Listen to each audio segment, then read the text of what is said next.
Kenapa sih ada orang yang kelihatannya seperti soleh-soleha gitu, udah pakai jilbab, pakai sorban, wah kayaknya zikiran mulu tapi akhlaknya jahat. Misalnya orang itu suka menipu, ya kan, suka berbohong, suka memfitnah, suka ngambil hak orang lain. Oke. Itu karena nggak ada hubungannya iman dengan akhlak ya. Orang beriman tuh belum tentu berakhlak guys. Banyak banget yang nipu itu berjilbab semua gitu. Jadi fenomena di mana seseorang tampak religius tetapi memiliki akhlak yang buruk itu seringkali disebabkan oleh beberapa faktor loh. Di antaranya tuh ya karena mereka nggak paham agama. Jadi pemahaman agamanya tuh dangkal gitu loh. Jadi cuma sebatas ritual. Oh, ritualnya begini. Ritual tuh maksudnya apa? Kebiasaan. Oh, kalau orang Islam harus sholat 5 waktu. Nah, itu ritual. Oh, habis sholat gitu berdoa, itu ritual. Tapi tidak pernah dikasih pemahaman tentang esensi moral dan etika yang diajarkan oleh agamanya. Contoh misalnya fokus pada aspek formal seperti ibadah tanpa menanamkan nilai-nilai seperti kejujuran, kasih sayang, toleransi, ya kan? Dapat membuat perilaku mereka tuh tidak mencerminkan ajaran agamanya. Nah, hal lainnya yang menyebabkan hal ini adalah kesenjangan antara keyakinan dan perilaku. Tidak jarang orang menjalankan agama sebagai identitas sosial. Oh, pengen dianggap soleh. Oh, jadi harus pakai jubah. Oh, harus pakai sorban. Oh, harus bawa tasbih mulu gitu. Itu tuh simbol, guys. Itu cuma simbol aja, bukan sebagai panduan hidup mereka. Akibatnya, perilaku sehari-hari mereka tidak selaras dengan nilai-nilai agama yang mereka anut. Nah, yang ketiga tuh motivasinya yang salah. Apa sih maksudnya? Ada yang beribadah karena ingin mendapatkan pengakuan sosial atau penghormatan dari orang lain, bukan karena ketulusan. Sikap ini bisa membuat mereka memprioritaskan penampilan daripada pengamalan yang sebenarnya.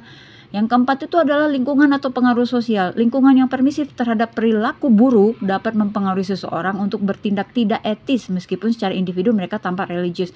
Jadi kalau ada yang nipu, dibiarin aja. Ada yang jahat, nggak ditegur gitu ya, malah dibaikin, ditemenin gitu kan. Jadi aneh memang. Jadi pengaruh sosial itu akan memupuk perilaku buruk mereka karena tidak adanya pemahaman agama yang benar.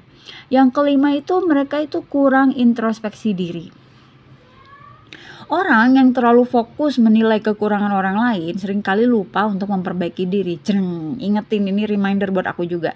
Sikap merasa lebih baik atau benar dibandingkan orang lain dapat melahirkan akhlak yang buruk seperti sombong atau intoleran.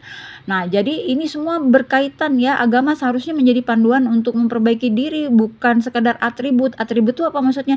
Ya, atribut tuh kayak misalnya yang bisa kita pakai jilbab itu dianggap soleh. Enggak, itu tuh cuma atribut ya. Jilbab tuh cuma atribut, tidak menandakan kesolehan seseorang. Atau misalnya dia terlihat seperti bertasbih terus gitu ya. Oh, enggak juga guys. Ada yang nipu aku bertasbih mulu ya guys.